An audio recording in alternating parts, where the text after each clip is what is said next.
Welcome to the Kingdom Corner. I'm Andrew, and with me, as always, is my good friend Dale, your next best friend. That's But right. Dale, how are you doing coming off a bye week? Man, I feel rested. I feel ready to go.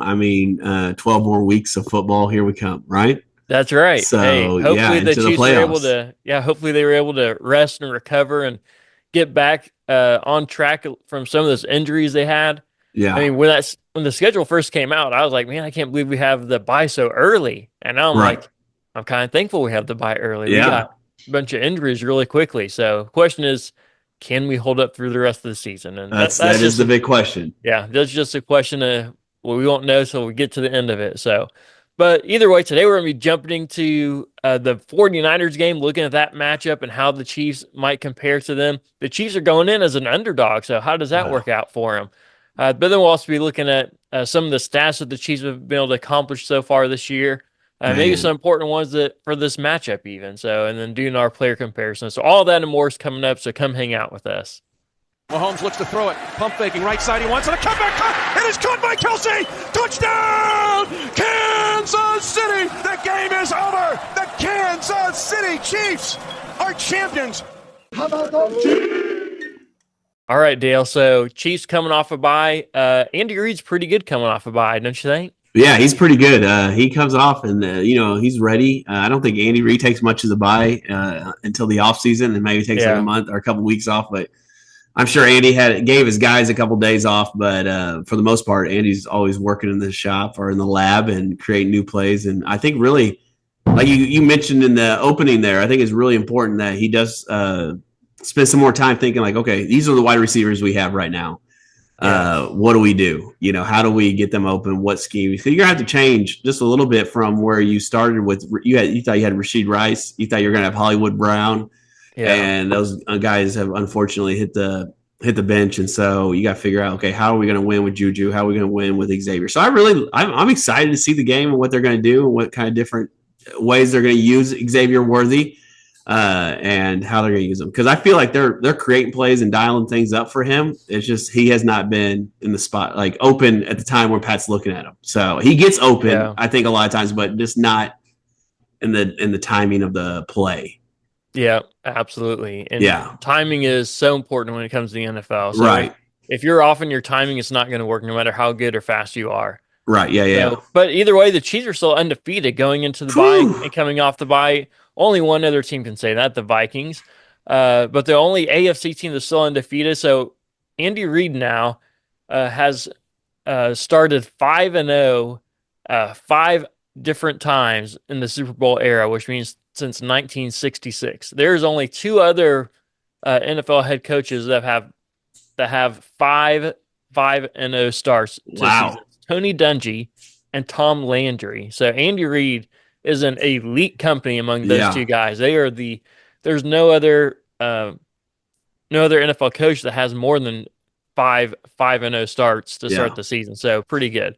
But the thing I want to jump into first is our run game. So Pacheco, still same scenario. He from his injury out 6 to 8 weeks, and a lot of it just Yeah. depends on how quickly that bone heals and everything else. But Kareem Hunt comes in and rushes for 100 yards. So here's my question. Well, we also have Carson Steele and Samad JP Ryan. Yeah. And maybe Clyde is going to come back at some point. That's yet to be seen, but Yeah. we'll see. We'll see. I think But he's here, on the active roster, or he's back on off the IR and he's on the oh, roster. yeah, they moved him off the IR a couple weeks ago Yeah. before the last game, but he was not placed on the active roster for the Yeah. previous game. So yet to be seen if he's going to be moved up to the active roster yet. But either way, here's my question for you. How many Chiefs running backs, let me phrase that, not running backs, how many Okay. runs of 11 or more yards do Chiefs running backs have in total this year? 11 yards or more. Yeah, only for Chiefs running backs. What do you think it would be? How many of them have the 11-yard run or more? No, how many runs Oh. total? Oh, how many runs total? Yeah, between all the running backs, how many runs have been for 11 or more yards? One. That is correct. One. Okay. I really thought you were going to guess way more than that because when I first looked at the stat, I thought, Yeah. I don't think there's been many, but probably at least five, right? Yeah. One. One. So, but even though there's only been one, they're still running the ball at a very efficient rate. They have a 51% rush success rate in the NFL right now. That is the highest in the NFL and the second highest since 2016 when that stat was first started tracking. So a 51% rush success rate is the highest in potential NFL history. We don't know NFL history, but since this stat was kept, hopefully they keep that set up for the whole year. Right. Yeah. Yet to be seen, but either way, they're not having necessarily huge runs, but they are very successful in the run. I mean, they're getting what seems like 4 to 8 yards every rush. So they might be busting it out, but they are very successful in that. But here's the other thing. They're only being tackled for a loss on 9% of rushing plays, which is also the best rate since that has been kept since 2016. Man, so that's pretty impressive by our running backs. It is. Yeah, I mean, and we talk about. I think what stands out with our running backs is they don't do a lot of east and west. They do a lot of north. They're just running right up. Now they don't waste a lot of time. There's not a lot of dancing around the backfield or anything like that. Which like sometimes it works, sometimes it's great, but they just kind of like hit the hole and they just go. And so if it's 7-8 yards. I think that's fantastic. It's just keeping ahead of the chains. Hey, I'll tell you, it's only that way because McCole Hardman isn't running the ball. Well, so if he was lined up as a running back, we would be running east and west and not north and south. Yeah. So awesome. Who has the one run? Is it Xavier Worthy? I guess that was a pass. No, he's a wide receiver. So these are only. So you're saying backs. Only running backs? I was going to say okay. So there's a few wide receivers like Xavier Worthy's had one or two. I think Rashee Rice had one. So there's been a couple wide receivers that ran for a few, but among running backs, only one. I think it was Carson Steele that got it actually. Wow. Okay, I would not guess that. Yeah. All right. Guess that should have been the question I asked you. Yeah, that guess shouldn't have got it. So there's one running back. I guess it was before he fumbled. Yeah, had to have been because he's only gotten like 2 or 3 carries since then. So, oh man. All right. So, anyway. So here's the question. So. We've had all these injuries. Pacheco's gone out.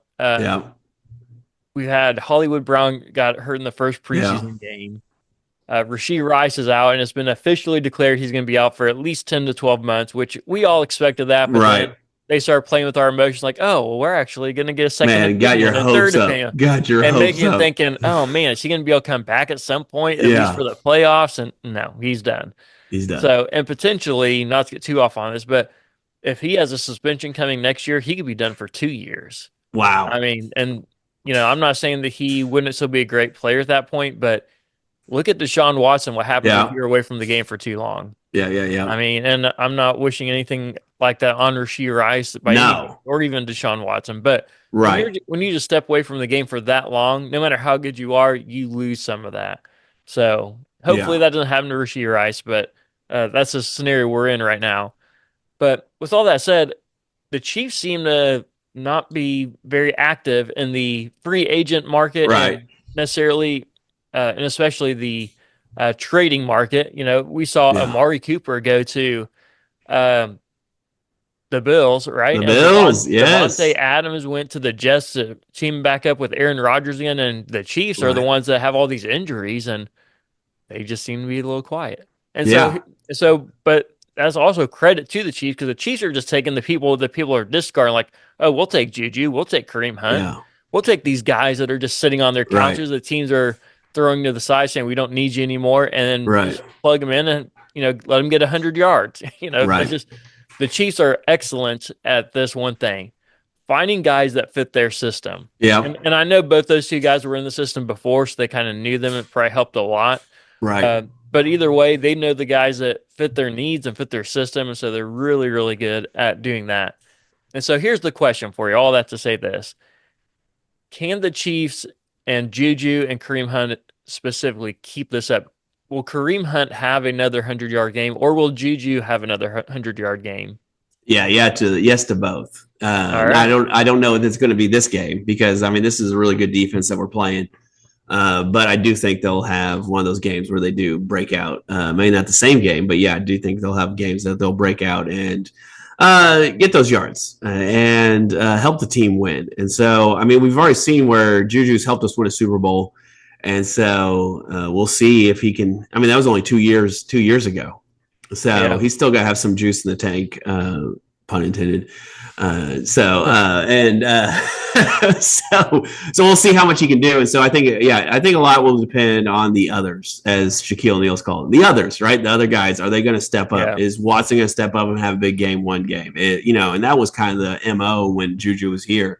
Was some weeks it was Justin, sometimes weeks it was McCole, and then Juju would just have, and he kind of just took over by the end of the year and said, I'm the guy. And so, which was all right with me because again, ended up in the Super Bowl. But yeah, I think when you have 1-5 back there, he's going to find them. And so that's where I talk again, going back to Andy Reid in the lab, figuring out, okay, what do we need how do we need to get Juju open? How do we need, and like you said, I think it's helped that he's been here before.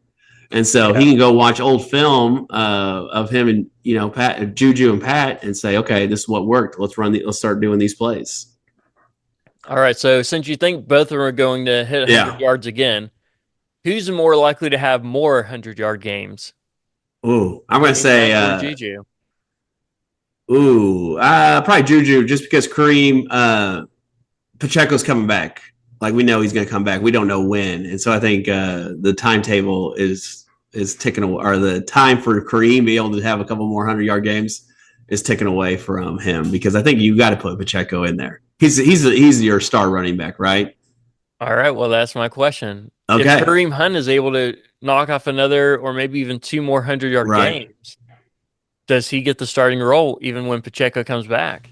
I think I think it's a luxury where the Chiefs have is like, hey, we can bring Kareem back slow and not have to rush him back. So if it was P. Ryan and Steele and CH, Clyde Edwards-Helaire that were running the show, I think you'd probably rush Pacheco back a little faster.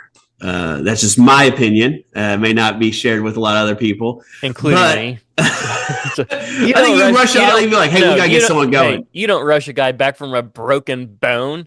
Do you know? Well, I know, but I think you'd be like, hey, how are you feeling? I'm feeling 75%. Let's go. You know what happens if you rush a guy back from a broken bone? Speaking from personal experience, it breaks again. Well, listen. That's what happens. I'm not saying you would do that. I'm saying maybe Pacheco thinks like, I got to help my team. My team's struggling. It's not staying afloat. But with Kareem, it doesn't matter what the player says. It matters what the doctors say. Well, the players can sit there and argue all they want, but if you have doctors who are supposed to be looking out for your best interest and a coach, they're not going to let you until you're ready anyways. Well, I mean, but could you clear him? Yes, and he can play. But if you could say, like, okay, we're going to give you 5 carries. We're going to give you 10 carries. We're going to give, and just slow play him instead of rush him back. I think if it was like, hey, you're cleared to play, and he may be cleared to play, and then like, oh, man, then he breaks it again. Maybe it wasn't fully healthy. You got to take a while to get into game shape, because he has been, can't really do a lot of cardio with a broken leg. All right. Well, let me give you some stats between Kareem Hunt and Isaiah Pacheco. So they both have played in 2 full games. All right. All right. So just the 2 full games that they played in. Isaiah Pacheco has 34 carries for 135 yards, averaging 4 yards per carry. Okay. 77 yards after contact, and has forced 2 missed tackles on the year in those 2 games. Kareem Hunt, 41 carries for 172 yards, so he's averaging 4.2 yards per carry. He has 102 yards after contact and has forced 10 missed tackles in those 2 games. Yeah. So let me ask you this. Do you think Kareem Hunt is better than Pacheco? I think it's too early to tell.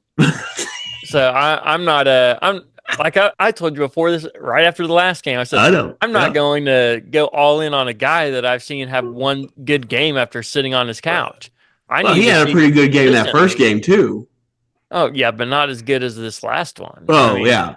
That first game. Sure. Yeah, that first game that he was back, he got the majority of carries, but he was not going in as the feature back. He became the feature back because Carson Steele fumbled the ball on his first touch of the game. Yeah. And so, anyways, I just want to see more consistency from Hunt before I'm going to crown him as the next star running back or the next starter even for the Chiefs. What I'm excited to see is this week, and against the 49ers, which we'll get into a little bit here in a second, but like how are they going to work Kareem Hunt into the screen game? Because if we remember way back in the day, when Kareem Hunt was here, like that was a part of his game that he was just extremely dangerous, catching the ball in the backfield for Alex Smith and Pat and running all over people. So, well, you know it's coming. They've already done a few screenplays to him already. I know, but I mean, like, it just seemed like Kareem Hunt was our offense for a little bit there. Well, keep this in mind too. Andy Reid is always moving and improving on his offense and his play calling. Right. And 5 years ago, he'd basically do a screenplay at least once every 3 plays. It seemed. Yeah. Like. Oh, yeah. He was the king of screenplays. And yeah. In fairness, he's one of the best guys at calling up screenplays and drawing them up. Yeah. But we also got frustrated a lot because it seemed like he'd call them at times like, this is not going to work here. Why are we doing a screenplay? Right. Just throw the ball. Well, the wide receiver screenplay, I think you get a good way with it one time in a game. And then it feels like that's it. I think it depends on who you have. Yeah, McCole Hardman, baby. That's not who I was thinking of. I know. I don't want an east-west guy. I want a north-south guy. Yeah, I know. I'm thinking more Xavier Worthy. You get him the ball out there. Oh, yeah. And a little bit of space, that might work more than once a game. Yeah. So, but all I have to say is I don't think Andy Reid's calling as many screenplays in the last year or two as he has previously. Right. And so they're still doing them, but they're just not as obvious to us because they're just so far and in between compared to what they used to be. And so Kareem Hunt's going to get into that screen game. Samaje Perine would have had a touchdown, I think it was in the first game or maybe the second game of the year, where Samaje Perine went out there and the ball just slightly overthrown, but Perine probably should have had it anyways, and he would have had a walk-in touchdown if he would have caught it, but just right outside of his reach. Yeah. So, but speaking of the offense, finish this up here. So the Chiefs wide receivers here, what wide receiver do you think has the most snaps this year? What wide receiver do I think has the most snaps this year? Yeah, for the Chiefs. Justin Watson. Man, you're correct. Once again, I didn't think you'd be getting these, and here you are, nailing them. Yeah. So Justin Watson has the most snaps as a wide receiver this year. However, he's only been targeted on 8% of his routes run. I know. He has not been made very many splash plays. No, not at all. And so, obviously Juju stepped up. So outside of Juju, who needs to be the next guy to step up? I mean, Watson's the obvious one because he seems to be on the field the most, but is he the one that we're really expecting to take the next step and to fill in for an injured Rice, or is there somebody else that should be doing it? Yeah, I think like Watson's that guy on the team where he'll get you. He's sure-handed for most of the time, and then he's usually good there for like 2 or 3 plays. Right, he'll catch you the ball, and he's caught some big balls for the Kansas City Chiefs. But yeah, I think who's got to step up is Xavier Worthy. Yeah, right. He's got to. I agree. I think he's got to step up in that spot and be like, "Hey, I want the ball," and let Pat know he wants the ball, and let Andy Reid know. Like, hey, put it on me, to an extent. I don't. To an extent, yeah. You don't want to saying I want the ball to and create problems from it, but just saying, hey, I'm ready. I'm ready. Yeah. I think we've seen. I think we know what Sky Moore is. I think we know what McCole Hardman is. Right. Well, on the year, Wanya Morris has more catches and more touchdowns than Sky Moore. Or McCole Hardman, probably. I don't know about McCole Hardman. Okay. Because McCole Hardman's had at least 1 catch, and Wanya Morris has 1 catch. So more touchdowns, yes. Yeah. So I just think like those. I think Xavier needs this with confidence and respect. Go up there and say, "I'm ready. I'm ready, coach. Put me in. Throw me the ball." And he just needs to be smart. And he is thin, so he needs to make sure he's getting down or getting out of bounds. All right. So with that being said, should the Chiefs go out and try to find another wide receiver to put and add to their roster, or do you think they're good with who they have? I know Mahomes and Andy Reid both said they're confident with who they have on the roster, but no matter who's on your roster, you're going to say that because you want those guys to know you can. Them. Yeah. So, and I'm not saying that they're lying; they might really believe that too. Yeah. But from your perspective, do you think the Chiefs should go out and sign another wide receiver? I think it, this is where we get nerdy because I think it depends on what it's going to do to the roster and then the salary cap, right? We can't. I didn't think we were going to get Devontae Adams because he wants money. He wants to get paid, and so I don't think Devontae Adams helps the Jets at all. I don't think they're a star wide receiver away. Anyway, that's a whole nother topic. Amari Yeah. Cooper, I didn't know what his deal is. And because I feel like the Bills gave up a third and a seventh. But I Yeah. think it was like a seventh if he makes, Well, they yeah. got a third and they give up a third and a sixth, I believe, and they got a Okay. seventh in response. Yeah, Yeah. so they got Cooper and a seventh, or maybe that's the opposite. Maybe they got Cooper and a sixth, and they Yeah. traded seventh and third. But either way, I didn't feel like they really gave up a whole lot for Cooper. But Right. the flip side is Cooper's only got like a year left on his deal, so it's a rental. Right. So are you willing to give up draft capital, even a third round pick, which typically your top 3 rounds Yeah. are the ones that are going to make the biggest impact? Right. And so are you willing to give a future draft pick to maybe get one good year out of someone? No. And I know, and I'm sure Brett Veach has called. I'm sure he's picked up the phone and just has inquired on some of these guys, like, hey, what's it going to take? And I didn't think that the Raiders or Devontae would have him because he's with the Raiders, and I think they want more than what the Bill or Jets gave up. Well, the Jets also agreed to cover his salary, which makes a big difference. Oh, yeah. They're taking 100% of his salary, which most teams are not doing that. Well, and that's the Jets are going to keep being the Jets. Correct. They are dumpster fire. Yeah. And so, I just think, like, who are you going to get then, and is it going to help? I think you have to outweigh those things. And so, like, talking to Andy, talking to Pat, maybe behind closed doors and saying, do you think if we go for this guy, he's really going to help us that much? Well, I'm asking you, what do you think? Oh, well, I mean, my thought is leave it to the professionals. But I don't think we need another wide receiver unless it's like a former player that's played with the Chiefs before. So like a Pringle. I know he's a lot older. What about MVS? They released him. That face says it all. You're not. MVS strolled for most of the year last year, but he did make a couple of big catches in the AFC Championship game. He has trouble getting open. Yeah. We need a guy that can get open. So I think we got the guys. Well, the flip yeah. side, when Juju was here with the MVS, MVS seemed to be getting open a lot more. So with Juju, could MVS potentially get more open because of the shift to MVS over here? Yeah. And he's still with Xavier Worthy.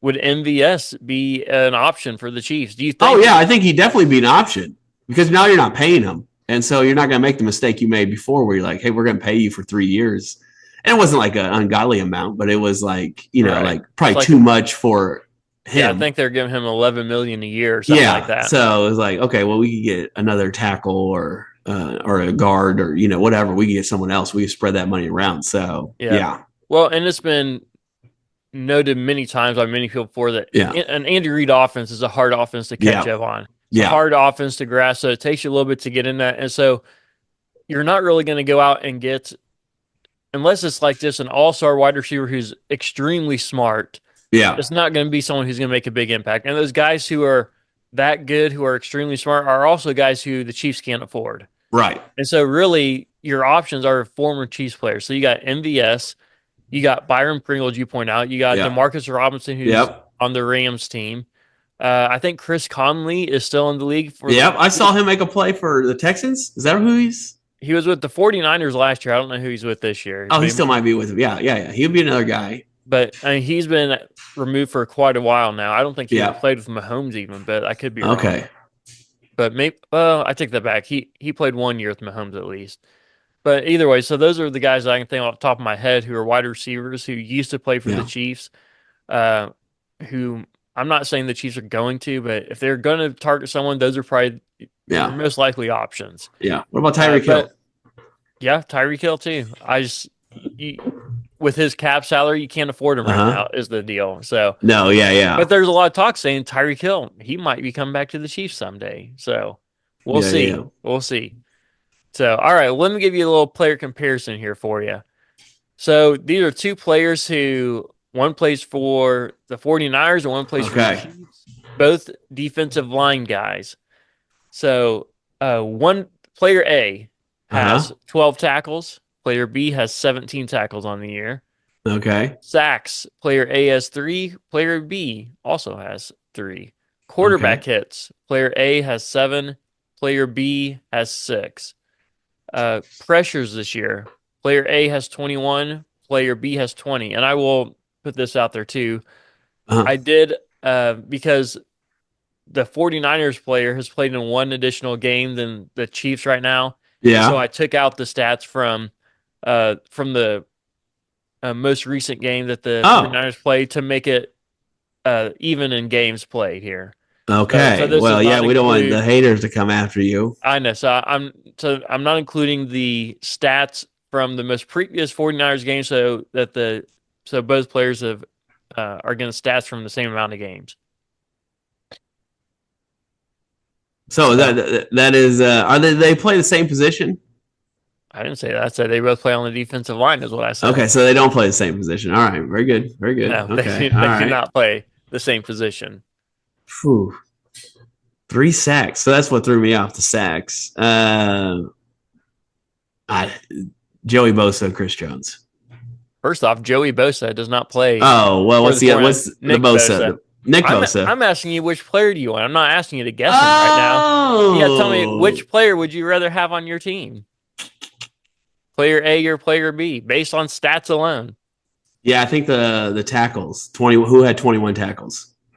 12 and 17. Did you get that 21 tackles? The guy had 21 tackles at player B? He had 17 tackles. Okay. 17. Yeah, give me that guy. All right, you are picking Nick Bosa, my friend, and you're leaving Chris Jones on the board. Hey, I got the players right. You should give me some. You said Joey Bosa, my man. Well, you knew. Everyone knew. Let's take a poll. Everyone knew who Dale meant when he said Joey Bosa. All right. No. Yeah, I will say this. Nick Bosa had 14 pressures in last week's game alone. Yeah. So he really has 34 pressures on the year. Man, that defense is something. Yeah. Well, the thing with the 49ers right now, they're also dealing with a lot of injuries. Yeah. And so similar to the Chiefs, right? They haven't had Christian McCaffrey the entire year. Their second string running back now looks to be out as well. And so they're down. The good thing with the 49ers offense is Kyle Shanahan is a great coach, just like Andy Reid. He finds guys that fit his system, and he plugs those guys in. And it seems like no matter what running back he puts in that position, they succeed and do well. Yeah, so some would say the quarterback does too. Yeah, the quarterback does too, apparently. So whether you got Jimmy Garoppolo or Brock Purdy or whoever you got back there, just Matt Castle. Matt Castle, all the above. All right, so the Chiefs are underdogs against the 49ers. Man. How do you feel about the Chiefs being an underdog coming off a bye? They are playing in San Francisco, so that probably does make it a little bit of a difference. What's the point? What's the spread? Last I saw is 1.5 points. Oh, that's like that's almost like a, I guess it's not a pick-em, but it's basically a pick-em. Yeah, 1.5 points. Close. So I don't even know if they give you points for home field advantage anymore. They used to give you 3 for just being at home, but I know they've since changed that. And there is some advantage to playing at home for sure, but some teams, like the Chargers, for example, they don't get any points for being at home. Whether Vegas gives them to you or not, you don't get any for being at home. I think Vegas too is another one where it says a travel place to watch a game. Going to Vegas. So it's disrespectful. The Chiefs should never be an underdog at this point in their run. At best, like you said, should be a pick 'em. I know 1.5 is basically a pick 'em, but it should just be even. With the Chiefs, and so who they are, and I know the Chiefs do terrible against the spread, so they may win by 1 point, and it's 1.5, and so they may still not cover per se or whatever. I guess they would cover if they won, but I just think, man, the Chiefs are just too good. Their defense is just too elite. Well, let me give you some stats on Mahomes as an underdog. Okay. Mahomes I love hear these. Is 10-3 as an underdog. Against the spread as an underdog, he is 11-1-1. Wow. So he's actually excellent against the spread as an underdog. Okay. And games as an underdog, he has scored 32.5 points a game, 326 yards a game. Wow. 38 touchdowns, and 112 passer rating as an underdog. Man. So the best record as an underdog amongst any quarterback in the last 15 years. So the person right behind him is best underdog performer, Jimmy Garoppolo. Jimmy G. Followed by followed by Lamar Jackson. Huh. Yeah, I think we just because Pat's being an underdog and they win, they cover. So I mean, yeah, that's and they usually win. I mean, there's not a lot of. I mean, he is the winniest quarterback ever right now, right? First 100 games. Yeah. Yep. So You're correct. Yeah, he just wins, and so why are we betting against him? Oh, I'm not. Well, I know, yeah, but why? When's Vegas going to learn? Like, don't just bet against this guy. Just make it a pick 'em, and you'll. But I guess they got to try to get money. Hey, they make their money somehow. Yes, that's right. So they don't lose often. I can tell you that. No, so that's why they're able to keep doing it. Yep, big buildings there in Vegas, Las Vegas. All right. Yeah. So what do the Chiefs need to do to win this game? True, but I think controlling the ball, right? I think it's just all normal things, and figure out their identity. Like this is almost like a practice game for them. Like just figure out their identity. Who are they going to be? Is it going to be behind Kareem Hunt and Pacheco here in a couple of weeks? When Pacheco comes back, or is it just going to be like, hey, Juju and Pat is going to carry us and Travis Kelce? They did. So yeah, I think figure identity and.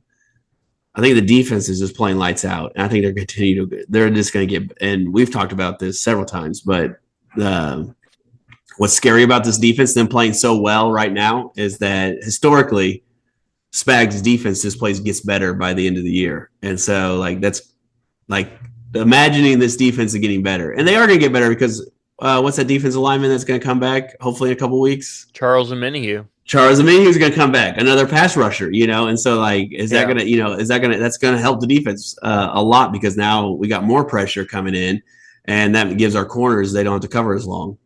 Well, and he honestly might be the best pass rusher outside of Chris Jones on our roster. So right. Oh, the key to win the game. I just thought of it. All right, I can't. Is on defense protect the middle of the field.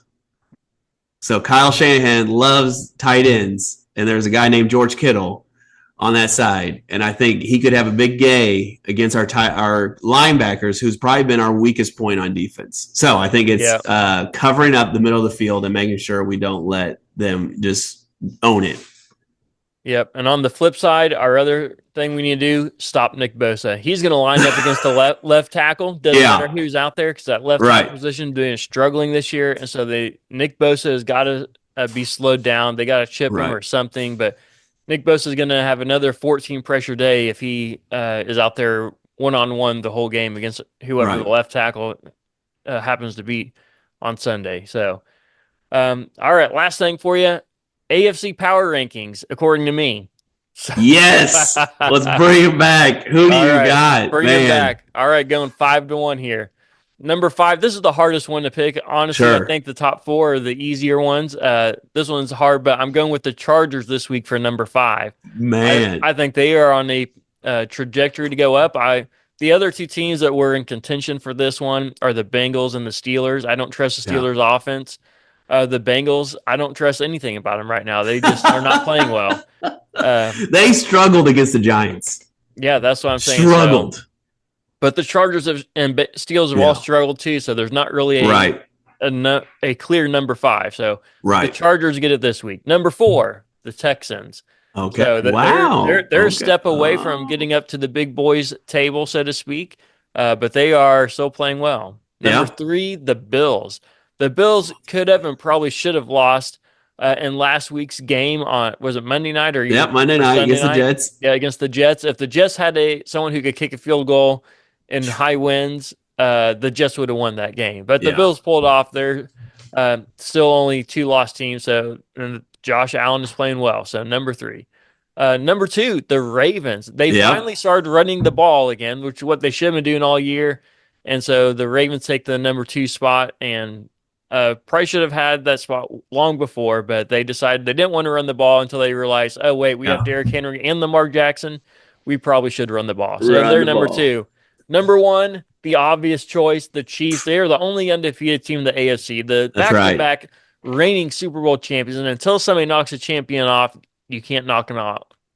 So people want to say, well, the Chiefs have won by close games. The Chiefs have done this or haven't done this. And I'll tell you this, they're still undefeated. Undefeated. Listen to this closely.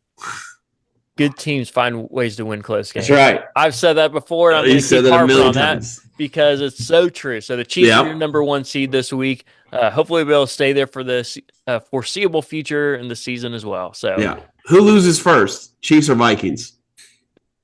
I'd have to look at the schedules of each, but The Vikings play the Lions. The Vikings playing the Lions today this week. The biggest thing with that matchup is Aiden Hutchinson, the Lions' best pass rusher, and the guy who's leading the NFL in stacks right now. Aiden Hutchinson is most likely out for the year. So, that's a huge blow to the Lions. It makes a huge difference. So, I don't trust Sam Darnold. I think he's going to have some good games. I think that coach up there seems to be a quarterback whisperer, and kind of like good. Andy Reid, great head coach. And so he's able to make some of those changes and adjustments. But I think Sam Darnold eventually they're going to have to rely on him to win the game, and he's not going to do it for you. So potentially I see the Chiefs going further without losing, but I have to look closer at the Vikings schedule to say that for sure. So I think like the Vikings are the NFC Chiefs right now, because you have Brian Flores and the Kevin O'Connell, who's like an offensive genius, and then Brian Flores, who's a really good defensive coordinator, and you have Spags and Reed.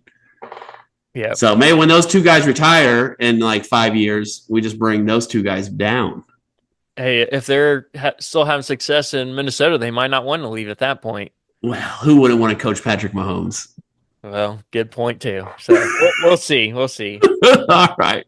Hey, well, thanks for joining us in this episode of the Kingdom Corner. We're so thankful for you to join us. The thing that helps us more than anything else is going and leaving a review on this podcast. Yes. I mean, we don't like being selfish and saying, hey, go do this for us, but it really does help us more than anything to help get the word out to more people about this great family-friendly podcast with all the things you need to know about the Chiefs. So go do that. Go like, follow, subscribe, share it with your friends. Help us out in that way. So this episode is brought to you by Oh Hey Threads, where a portion of every purchase goes to support missions all over the world, one super soft tee at a time.